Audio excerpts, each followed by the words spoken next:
Amanda Abot.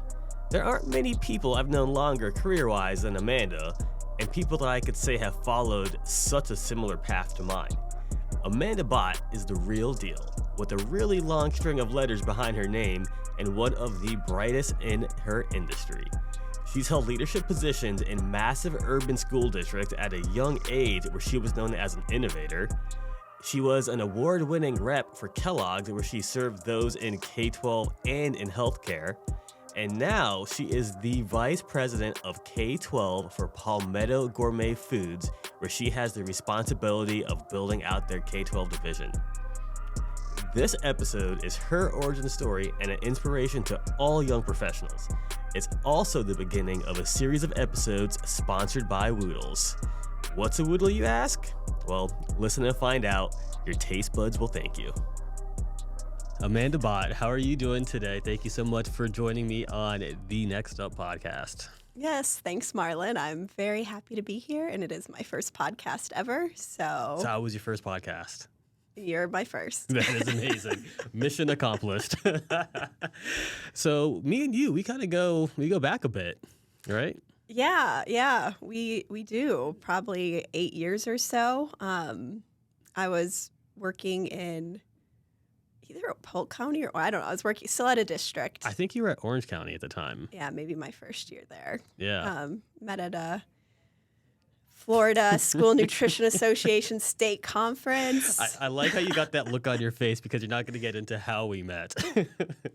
It was at the Friday night party, I believe. Yeah. It was a Friday night after party. Let's be real. Friday night after party. Yeah. And much younger and a lot less responsibilities to professionally to worry about, but also, just a really good group of people back then. And it's funny how those relationships sustain and come back around. It really is a good group of people because, I mean, like that was my first conference ever in the school nutrition world, and you were the first person that I actually, like, for real met from another school district that I became friends with. And now here we are, like, 8 to 10 years later, and we're collaborating on a ton of stuff, and you're on the podcast, my podcast for the first time, your first podcast. Mm-hmm. And it's just been great. You really do have to respect and value every single interaction and meeting you have with people because, as you know, it's all about relationships, and neither one of us would be here right now if it weren't for our relationship. And I appreciate that. So thank you. Yeah, and I think you're a master relationship builder, and I've always admired that about you. I think it was very clear to me when I met you so long ago, not that long ago, but years now. And almost a decade. Yeah, that you had an entrepreneurial spirit, a lot of energy, and I knew that wasn't going to be contained in a school district. It didn't surprise me, when you left Pasco County and ultimately have, Well, the funniest thing to me is that I'm a huge introvert. Like, I don't like really being in the limelight. I'm not the outgoing one. Like, if I'm in a group or hanging out with a group of people, like, I'm normally the quiet guy that's just sitting there kind of hanging out or laughing at jokes. Like, I'm not the one leading the party. And people don't tend to really get that when they see me doing all these things on the camera or on podcasts and all that. But I don't know what it is. It's like when the camera's on me or something, I become a different person. I don't know. Well, I think a lot of actors have the same feeling. Mm-hmm. Who they are in front of the camera is much different than who they are off camera. But I don't know that you're that different off camera. It depends what I'm doing. Yeah. Well, the first time that kind of hit me, and I know we're getting way off topic here, the first time that I became okay with being an introvert was watching Kevin Hart's talk show, and Ice Cube was on it. And you like Ice Cube, you think he's like this like loud, energetic, boisterous guy, but he was super quiet, laid back, and barely even said anything on the talk show. And I was like, oh, he's kind of like me. I get it. If he can do it, I can do it too. Well, it's about knowing your strengths and your capabilities and then finding people who have strengths that you don't have. Yes, absolutely. You hit it right in the head. Yeah, which luckily my current company, which we'll get to eventually, has identified me as the strength that they don't have, and that's why, I've been brought on there. Yeah, but we'll absolutely. get there. Well, let's talk about your experiences and how you developed these strengths that you were sought out for. So you worked in 2 different school districts doing what? So, well, before even working for school districts, there's a little bit of some ground to cover. In college, as a nutrition student, you're kind of told, and a lot of school programs or college programs for nutrition and dietetics are very clinically focused. And I knew pretty quickly that I did not want to be a clinical dietitian. Why? Because I didn't want to. I had worked in healthcare settings as a CNA in high school and college, and then as a diet tech in college. And I didn't want to work in a setting with ill people and also people who didn't necessarily want to hear a dietitian's advice, right? Going to tell the cardiac patients about low sodium, low fat diets every day for decades didn't sound fantastic to me at the time. And also I didn't feel like there was a lot of progression opportunities within hospitals.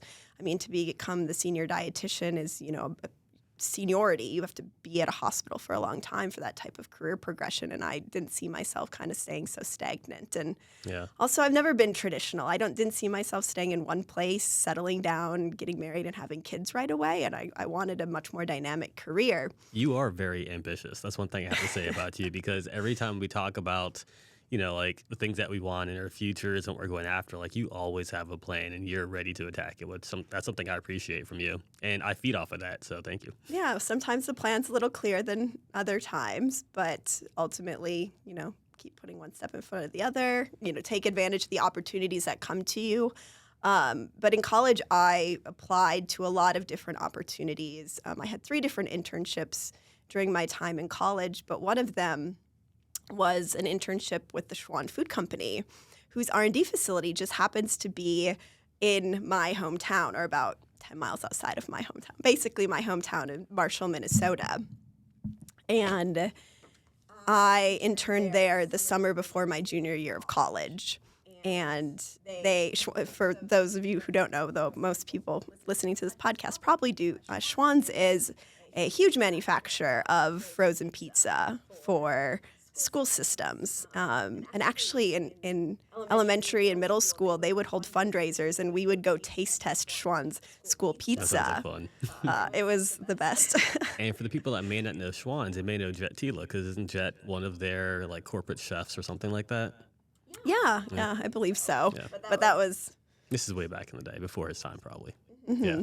Yeah, this was 2010. Okay. Actually, would have been the summer of 2009. Gotcha. And 10, yeah. The dietitian who was my supervisor there during my internship, she was so passionate about school food service and the Healthy Hunger Free Kids Act of 2010. Like, those regulations had just rolled out for a call on comments. So it's my job as an intern to go through line by line and highlight and earmark all of the points that Schwan's might want to make comments on for this new regulation. That's a big responsibility for an intern.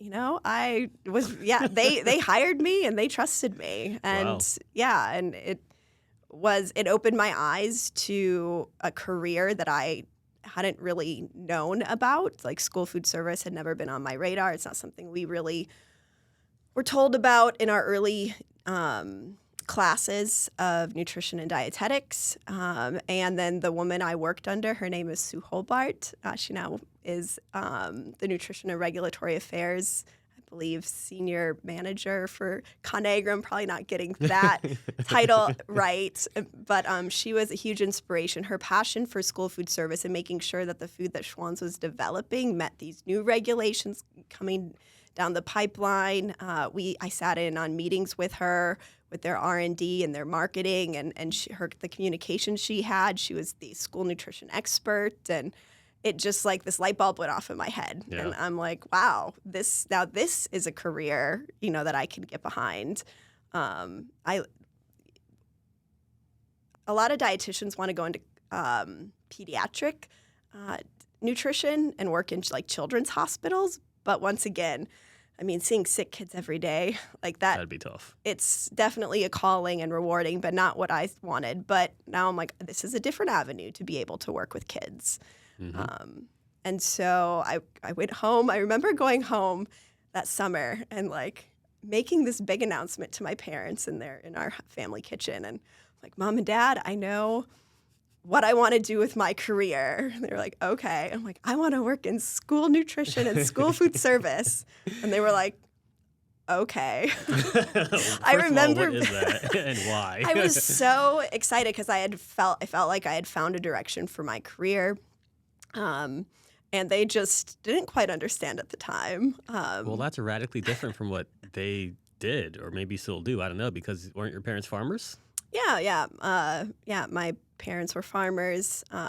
They farmed the same farm my dad grew up on with my grandparents, and pig farmers in Southwest Minnesota. But I mean, were they expecting you to kind of like follow in their footsteps, or no? I'm the oldest of 5 siblings, and I have 3 brothers. So there was definitely, Gotcha. More expectation maybe to the boys. But, my parents are very supportive of what any of their kids choose to do career-wise. Great. So, but I mean, my love for food and nutrition definitely stems from growing up on a farm and having so much fresh food available to us all the time. Yeah. So that's kind of like my school nutrition origin story. From there, after college, I moved to Sarasota County in Florida because I got the dietetic internship with Sarasota County Schools. Mm-hmm. That was a well-known school nutrition focused, Yeah, let's talk about school that. food service focused dietetic internship, which there was only like maybe 2 in the country with that sort of emphasis. So I was very strategic and specific about the internship I applied into. And you had an amazing leader there. Yes, Beverly Gerard was a visionary, is a visionary in this industry, and just a fantastic mentor, as is Sarah Dan, she was the internship coordinator, and she's still, the director at Sarasota. But having those 2 women and that whole team there to basically take us from dish room to director in terms of like a school nutrition program, we worked every job and shadowed every position. That's cool. What was it like working in a dish room? Honestly, it's not that bad because it's a lot less stressful than having to, work out on the cash register where it's much more fast-paced. I mean, the dish room, you can kind of get into your own little vibe and you're kind of in control. And It's not glamorous, but you don't have to, manage other people. Some of these professionals on the point of sale and the cash register, like, I don't understand how they memorize every kid's name. Like, yes, I know you see their name on the POS, it comes up, but like when I took my job at Pasco to do IT, I went back to my old school, my old elementary school, and the lady that was, I think back then when I was a kid, she was a cook. She was now the manager at the school district, and she remembered my name. Like, how do they remember all these names? It's the wildest thing to me. And it's something that I appreciate because a lot of these kids going through the lines, they may not get that smiling face at home or in the classroom or the person that cares enough to remember their name. But going through some of these lunch lines, man, these ladies and gentlemen, they're spot on. Oh, they know everyone's name. I've seen them bring shoes for kids on cold days that they know these kids usually come in flip-flops. I mean, their hearts are massive. And yeah, it's oftentimes, one of the best interactions some of these kids have. Yeah. But yeah, you work a POS cash register on the first day of school, and you would wish you were in the dish room. Yeah, probably. And that's what I did, that internship year. First day of school, intern, you're on the cash register, and these kids trying to get a first grader to type in their number, while they're looking at the little badge that their teacher has just put on them wide-eyed. They can't even say their name because they're so shell-shocked. Yeah. But anyway, dish room's not so bad all the time. So I have to ask, what was probably your biggest takeaway being in Beverly's program at Sarasota as an intern? Or there's 2 things, but this first one, it was a couple weeks into the program, and it was her and Sarah, and she goes to me and you get pulled into her office. I think each one of us at some point during that internship got pulled into her office. She's not afraid to give you some tough love and some good feedback. Yeah. But she looked at me and she asked me, she's like, Amanda, do you want to be here? And I it kind of makes me almost tear up now, but I broke down in tears, and because I was so kind of shocked by that question, but I realized that, yeah, I guess the way that I was showing up, it wasn't that I wasn't excited, but I think I was just really overwhelmed with the life change. I moved across the country. I'd, just graduated from college, didn't have, my friends or my family. And she was just like, you just need to smile more. People are wondering if you want to be here. And I wanted to be there more than anything. Granted, we were having to show up to our rotations at like 5 in the morning. So, anyone at 5 in the morning, but upon first impressions, it's important. Yeah. So that's one thing, that I've taken from that is when you show up, make sure you smile and you look like you want to be somewhere, because I'm not necessarily a super bubbly, smiley person. I don't think people would call me unfriendly, but just making sure and being aware of the way that your body position and your face, just making sure that you look like you want to be somewhere. Yeah. And then the other thing I took away, when you sit in a meeting with Beverly, you have to be engaged, because she has this way of calling on people throughout the meeting, asking for feedback. And so as interns, we were taking notes the entire meeting. And when she would call on us, you would need to have thoughts to be able to say to her. So I had never been challenged in a way like that. And the way that she can command a meeting is always something I've really respected and tried to take forward. So those are, 2 key takeaways from her. So you learned something at a pretty young age as far as being willing to ask the tough questions or have the difficult conversations. It took me up until a year ago to learn the same thing. Yeah, I've just learned that the most growth happens from those difficult conversations, like if you're able to have them and move on. And I've always welcomed, during performance reviews, what can I do? Like to have a manager who's like, you're doing good. All right, we're done. It's like that's not helping anybody. Like it feels good in the moment, but you're not really improving. So long term, it's a horrible idea. Absolutely horrible. And it's not like Beverly was asking these questions because she was upset or mad or wanted to be mean. Like she was asking out of love. Exactly. And to not get defensive, and say, okay, obviously the way that I'm viewing something isn't the way someone else is viewing something. So what can I do? Where is there this disconnect? Yeah. And then I love the fact that she actually calls out on people in meetings, and not just to make sure they're paying attention. Like she genuinely wants to get your feedback, because she's a big deal. Like let's keep it real, but you can't be everything to everybody all the time. And she knows that. There's a valuable insight that can be, gathered from even her interns at the district. And she's an amazing leader. Having a place at the table at that, young age, I think definitely did impact my confidence and knowing that, my opinion mattered. Mm-hmm. So do you still keep in contact with Beverly? Oh, yes. Yeah? Yeah, I do. We'll see each other.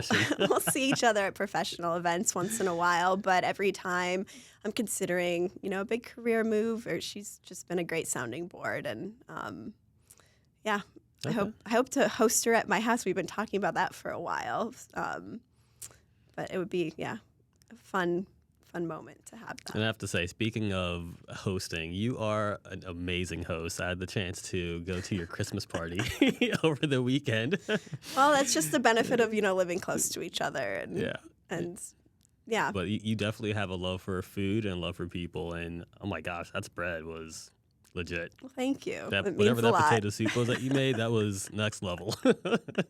Yes, everyone's wanting the recipe, so I have that. Ashley wants it. So great.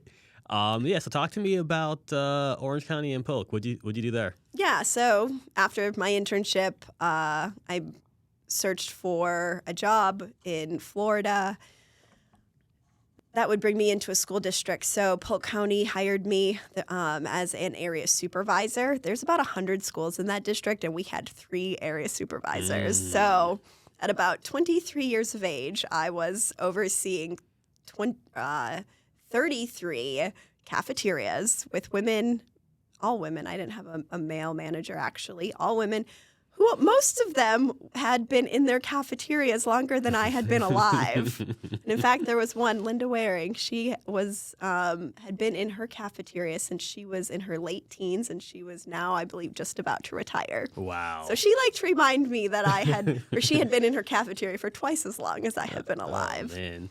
And then on top of that, too, you're not just managing 33 different, like, cafeterias. It's 33 different restaurants because school nutrition programs are restaurants. They're restaurant chains, essentially. Yeah, exactly. Yeah. Each district is a restaurant chain, small or large. But having such good experience from my internship and knowing the new guidelines that had rolled out, the managers weren't super happy about having to change all their recipes and result of the 2010 Healthy Hunger-Free Kids Act. But because I had gone through like reviews, all-day reviews, and I knew the regulations really well, and I knew that I couldn't come in and be like a know-it-all to these districts, right? Yeah. Like I'm like, hey, I have as much to learn from you as you can hopefully like learn from me in regards to these new regulations. Let me help you make sure that your program's compliant, because we all need to be compliant to the USDA for reimbursement. And I think I was there for 2 years, and I think I did a really good job at that young age of not coming in with I'm here to tell you what to do, but I'm here to help you do the job that you need to do. And like, I'm not here to get you in trouble. I'm just here to, assist you with the things that you need, whether that be production records, even HR, people management. I talked to some managers about, the people management issues they were having. I even helped redesign some school kitchens for like the design projects we were working on. Fun. Yeah, it was amazing. It was so fun. And then from there, I actually probably left that job a little earlier than I would have liked. And I worked with some really wonderful women and managers in that job. But I left after about 2 years to go work for Orange County in Orlando, Florida, and became As their... Mark would say, the real Orange County. He always says yes, that. that's Mr. Mark Watson, director at Orange County. He was the assistant director at the time I was there, but the real OC. He is, a fantastic person. But at Orange County, I was the grant manager. So like Fresh Fruits and Vegetable Program, Action for Healthy Kids grants, and then the nutrition educator for the district, which meant managing the wellness policy and the education that revolves around that. So no small feat. And then finally, the Summer Food Service Director for Orange County. And Orange County operates, or they did at the time I was there, the largest summer food service program in the state of Florida. So. And you had to oversee that? So I oversaw that. And honestly. Did you sleep at all? No. No, that was a huge undertaking. I was told before my coming in there that there wasn't anyone who had stayed in that position longer than a year for a while, which meant that there was no systems that were in place because there had been so much turnover, and also that it was a program that operated in the red. And so that first year, I started in August, so I did have a little bit of like a ramp up to summer. But a year later, I couldn't believe it when the finance girl came to me and she's like, hey, here's an excess funds form. And I'm like, what? And she's like, yeah, we made money this summer and you need to tell the Florida Department of Agriculture how you plan to like spend this money. Otherwise they get it back. And I was like, oh, okay, well, this is a great, problem to have. Not a problem. This is a great thing to have on my plate. So Laura Gilbert was the director at the time in Orange County. I met with her and I'm like, hey, we have this like extra money. Like, what do you think we should do with it? And kind of brainstormed some ideas and ultimately decided to try to work out a new food bus because that summer we had partnered with the library. We had a school bus that had been converted into a school serving line. And it was an old bus, though, and it wasn't really fitting our needs. So we wanted to come up with like a better vehicle and ultimately decided to submit the excess funds report for a retrofit on like a new bus to create into a food bus. And so actually the next 2 summers, we continued to make money. The next summer, we submitted our excess funds report for the equipment that we would need to put into this custom bus. And then the 3rd summer was the stainless steel like fabrication to get like the bus ready, you know, because you can have equipment, but it needs to be custom like installed into the bus. So right when I was leaving Orange County was about a couple months, like 6 or maybe 3 months later, because I remember one of my first visits there as like the Kellogg's rep, I saw the finished bus product. But yeah, so they now have this feeding bus or they this have multiple food bus. now. Well, they do have a fleet of vehicles, but they're the one that that I had, or it was a custom-made bus that they continue to roll out to their summer programs. We were feeding kids at the libraries, and that program expanded from 2 libraries the first summer to 4 libraries to 6, and they may be more now.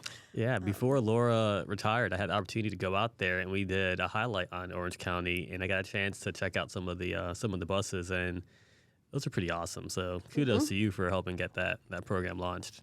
Yeah. You know, when your mission is to feed kids and to reach as many hungry mouths as possible, like people just get things done. Mm-hmm. And so about 3 years into Orange County, I was wrapping up my master's degree at the University of Tampa, an MBA and a master's in marketing. And I was feeling that restless itch, like, okay, I think that, you know, the next thing might be on the horizon. And I was approached about an opportunity at Kellogg's to be the K12 key account executive for the Southeast. So I made the leap to the dark side. So I'm from operator to manufacturer, and I it was like I felt like I had landed my dream job. I was working for Kellogg's. They have an entire line of K12 compliant items. The woman who hired me had gotten promoted. She had been a dietitian from a Florida school district, gotten promoted. Our lives are so intertwined. It's so weird because I know exactly who you're talking about because he used to work at my old district. And when you left for Kellogg's, I left for Mealviewer. So it's like we're almost following each other. Mm-hmm. Yeah, but that is funny that now that you point that out. Mm-hmm.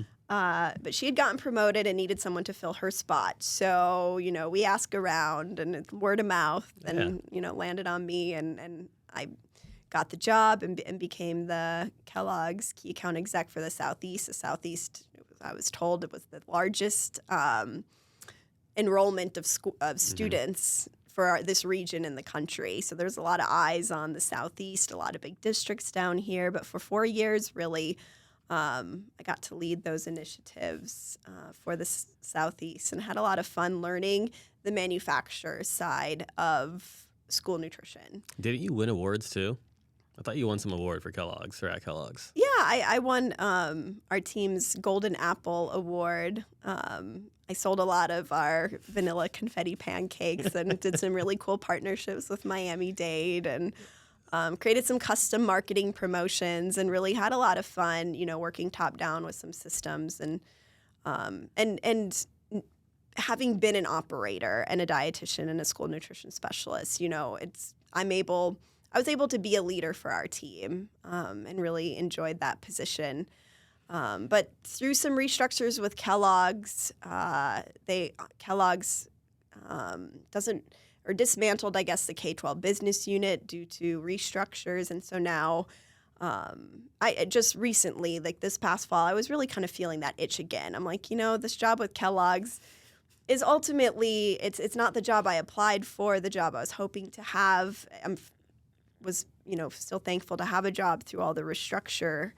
But I just felt like I was looking for something more. And the Florida School Nutrition Conference, wow, okay, yeah, once again was coming up. And I told myself, you know what, I'm just going to look around, ask around people. You know, there's always things that aren't posted or opportunities people know about.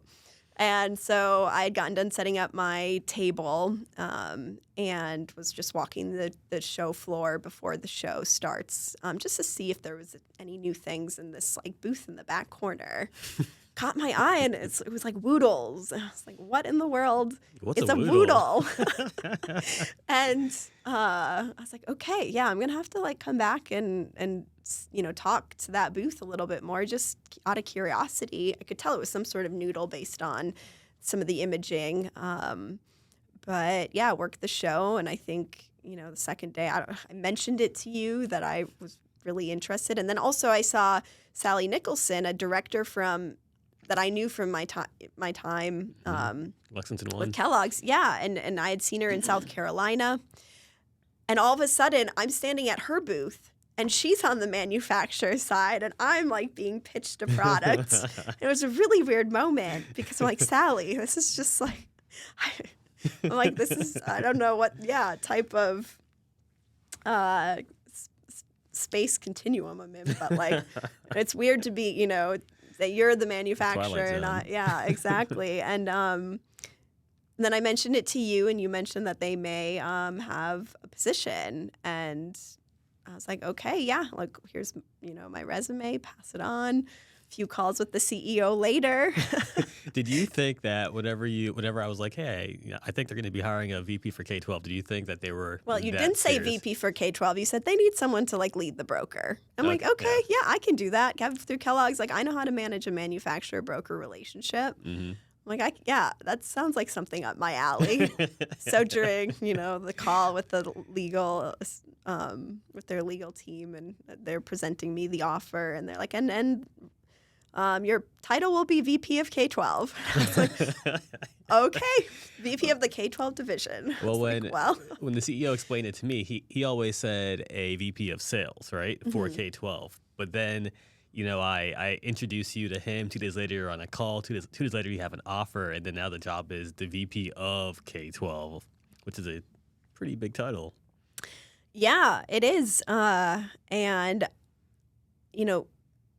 gearing up for this job and feeling nervous about it, but really thinking about the fact that it feels really good to have a job that kind of combines all of my career experience up until now into one. Mm-hmm. So, I don't let imposter syndrome get to me, because I listened to this really good speaker at FNC, which is like the National Nutrition and Dietetics Conference. Yep. But she was talking, this woman worked for NASA, and she was literally designing spacecrafts where it's a matter of life and death. If like something goes wrong, astronauts' lives are at risk. But she was talking about how she didn't have time, or she thought that imposter syndrome was ridiculous because no one going into a new job has all the tools or all the experience. It's why it's a promotion, you're advancing. But that literally everyone experiences imposter syndrome. And that you shouldn't let that stop you. Yeah. And so that was empowering, because I remember sitting there listening to that too, and I was like, oh wow, because as an entrepreneur, like I'm like, my life is fake it till you make it, right? Or believe it till you achieve it, and it shouldn't really be. I mean, I'm not being an imposter. Like I'm learning as I'm growing. That's what you're talking about. Yeah, but I feel like I have all the tools with my manufacturer background and knowing everything that comes with that, but also having a really strong operator background and understanding the regulations and like how to make a menu and where products fit in a menu, to be able to kind of meld all that experience into this position. And I also have a lot of relationships within the industry. So I know people who have done this sort of job before. So if I do have questions, I can just pick up the phone. I'm not on an island by myself. Yeah. Even though right now in the K12 division of Palmetto Gourmet Foods, I am the only internal. You are the K12 division. We have a sales force of Waypoint, the broker, and we have a marketing team through NxtGen. And so that's really great. Yeah, whenever they reached out to me, and they asked for any recommendations, you popped in my head immediately, because you are the perfect person for the position. You're a registered dietitian. You've worked in the school district. You've been on the industry side for a long time. Like, you have all the connections and experience and the relationships that you need to take Woodles to the next level. Yeah. And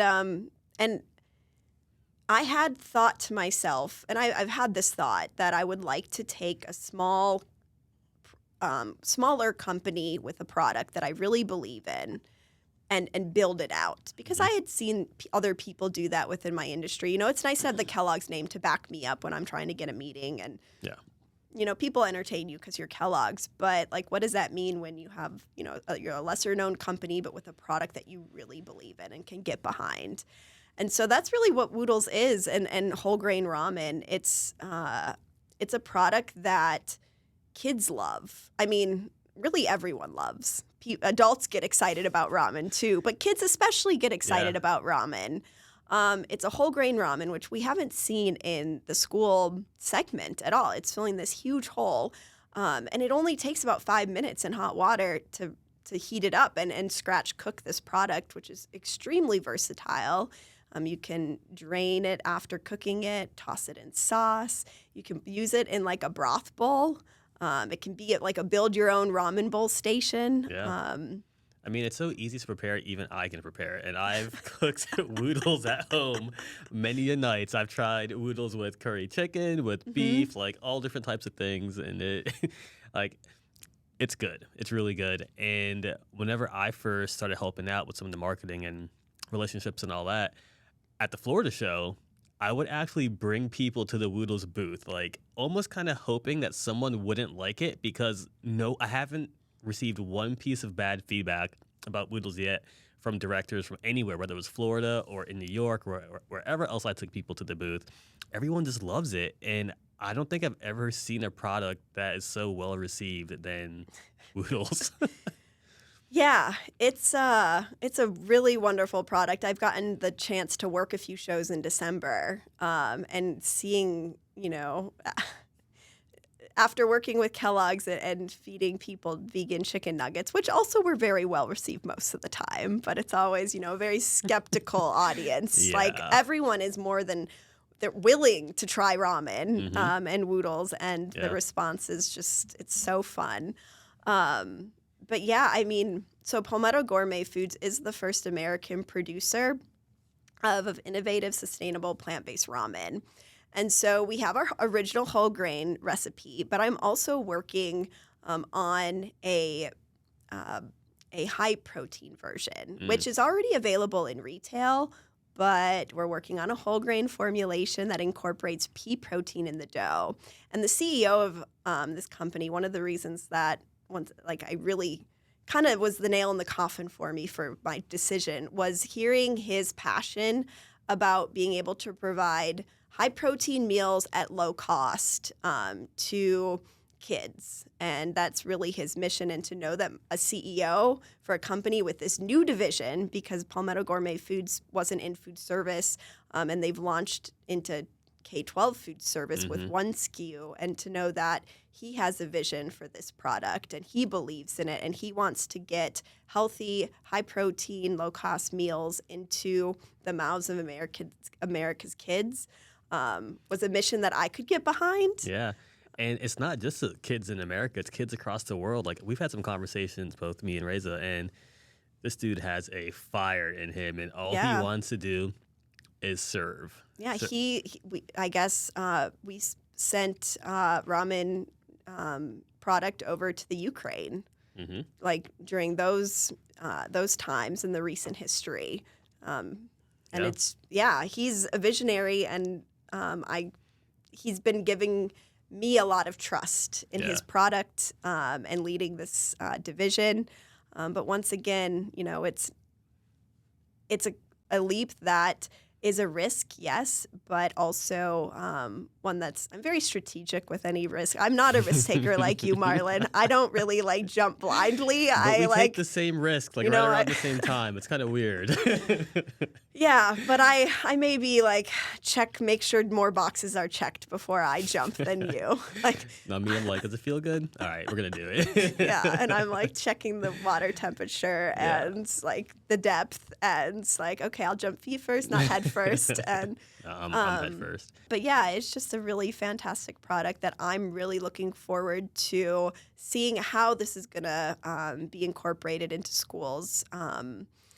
like I said, it's a speed scratch item with a lot of different uses. And I think this first year or two, there are going to be a lot of traditional Asian applications for it. It's going to fill a huge hole. Because right now, pasta is a difficult, it has been, whole grain pasta has been a difficult product for schools to work with. But we actually have like state-of-the-art dough technology, which keeps this ramen firm for much longer than traditional whole grain pasta. So I think like school districts are going to be amazed when they really start to work with this product, and they're going to see its versatility in use. So yeah, maybe the first year we'll be seeing a lot of traditional ramen applications, but after that, this could start, ramen marinara, cheesy ramen, curry ramen. Yeah. And the thing is too, it doesn't even have to be cooked. When I first heard about Palmetto, I was at ANC this past summer. And Sally Nicholson introduced me to them, and someone there gave me some ramen. She was like, hey, it tastes so good, you could eat it raw. And I was like, well, not raw, but, uncooked. And I'm like, all right, yeah, whatever. Just like any other new item. Like, I'm kind of paying attention, but then not really, because I'm hustling and bustling, getting around, right? But that evening, conferences go, like, you work, and then you forget to eat even though you're at a food show, so you're starving. And I'm in my hotel room, and I'm dying after being on the trade show floor all day. I'm like, what am I going to eat? I have nothing here. And then I was like, oh, I have this ramen in my bag. Let me give this a shot. And I ripped that package open, and I took my first bite, and I was like, oh my gosh, this is actually delicious. And so now you can put it on salads and do all sorts of cool stuff with it. It's delicious. Instead of croutons, you can crumble some noodles on top of a salad and have a nice like whole grain crunch to a salad.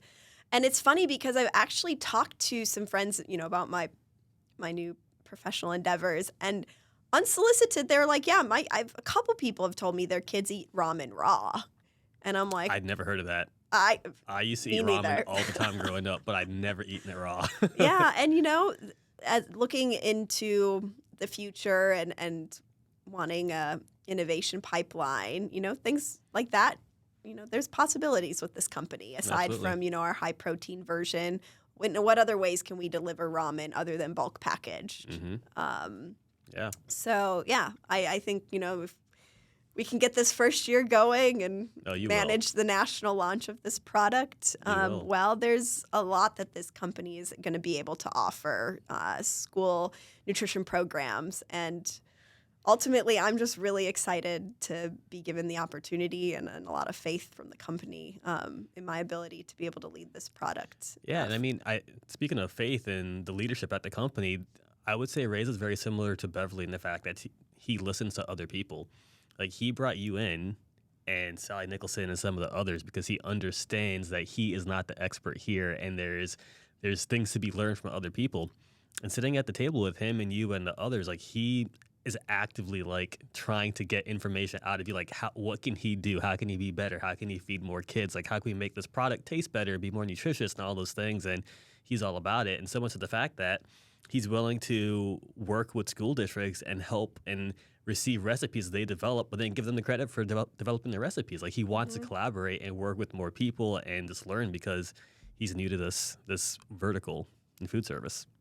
Yeah, absolutely. He's I've been really, really happy so far with the accessibility that I have to him, and his willingness to say yes. Because you're oftentimes, there's a lot of reasons people can say no to you, and people, but when you find yes people, that's when you know that you can really start to make some changes. And move the needle in the right direction. And I have to point out, too, that Palmetto is part of the Borealis family, right? So there's actually, like, the products that they originally launched were Chef Wu ramen that you can find in grocery stores, correct? And some people may be familiar with Chef Wu already. But but they had the idea for feeding more kids. And how do you do that? You go to the schools. And they came out with Palmetto and Woodles. Yeah, and eventually we may see a retail version of Woodles. Yeah. I kind of think it tastes better than Chef Wu. No offense to anybody out there from Chef Wu, but the Woodles taste better. Well, come fall, Woodles will be in a lot of school districts. So, people will get to determine that for themselves. All right. Well, I have to say thank you so much for being on the podcast. We are going to talk about more Woodles in the fall, maybe have some video content that we're going to put out there as well too. But this is a new product and it's being led by an amazing team, including yourself. And I'm most happy to have the opportunity to collaborate with you guys whenever I can. Yeah, well, we'll be in touch. All right, looking forward to it. All right, thanks, Marlon, for giving me a platform to talk about this great company and this great product and where I fit into all of it. It's my pleasure.